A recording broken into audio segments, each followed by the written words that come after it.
We really need as a country to re-look at the budget of the judiciary, because it's 3% or less than 3% of the national budget. Oh, no, it's not. It's not? Oh, no. I wish you'd give us 3%.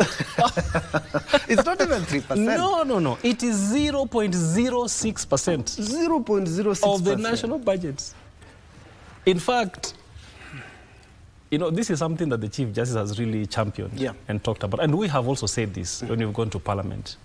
And our desire is that this matter could be seen from a national point. You know, it is not an institution that is just asking for money. The funding of the institution has got a direct correlation with national and economic development. It is tied like this. So historically, the funding has been very low.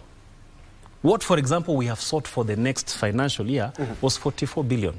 That's what we asked for. What is likely to be availed from the indication is about 29 billion. It's almost half. Yeah, it's almost half.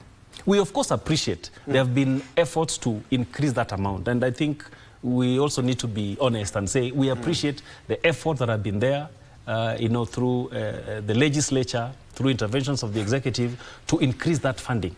That has helped to move, you know, to push the dial forward in some areas. But what we are saying is that because of the historical underfunding that has been there, it's been there for so long, that when you talk about 2%, it looks like so much money. But if you want the economy to be supported by a robust judiciary, if you want people to you know, have confidence that when I file a commercial matter, this matter will be resolved within this period, then we need to talk about that funding. So that our funding, what we've been asking for, can we get at least 2.5%? 2.5. If we get 3%, beautiful.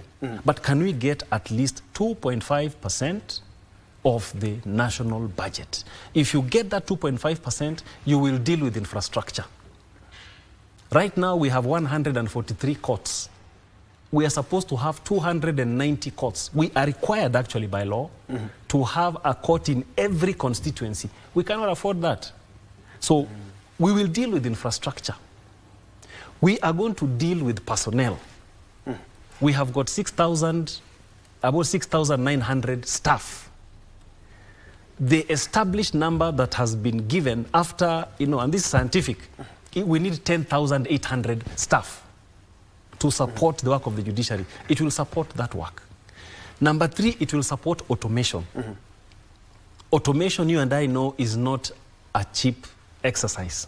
For you to have servers that are working well, that can take the capacity. We now have electronic filing from across the entire country. You need servers with huge capacity.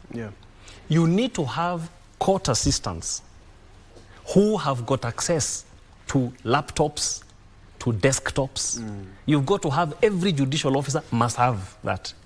So we are talking about a heavy capital outlay, but that is necessary for you to move this institution to serve in a way that everybody will feel like, yes, truly we are getting services as we ought.